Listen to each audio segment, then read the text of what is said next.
Hi, I'm Osama Hussain and welcome back to our channel. So today our topic of discussion will be microcontrollers. What they are and how do we use them in our daily use. Microcontrollers are a brain or a processing unit which does everyday task for humans or any other scenarios.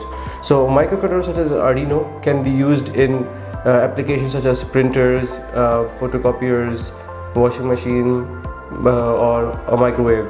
So these microcontrollers or different kinds or UNO can be connected to input-output devices which can be controlled via program.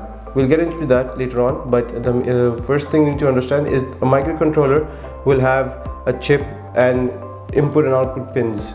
So what the chip is the main processor. For example, Intel i7 processor has a i7 chip, and these ones have different kinds of chips which are ranged on their processing speed and frequency of how they can how they can handle input and output data.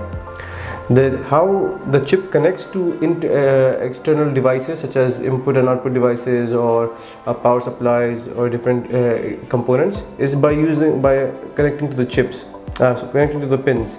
So these pins can be used with the help of certain electrical wires. We can connect them or we can directly solder them on their respective positions depending on what we are using. These microcontrollers have analog and digital pins which can be then connected to analog or digital controllers or input and output devices. And now how they work is very simple. They have to be programmed and you have to program them yourselves. So this chip itself can be programmed using an integrated development environment which is called IDEs, mainly IDEs, where you can program it using a specific language or tool for different microcontrollers.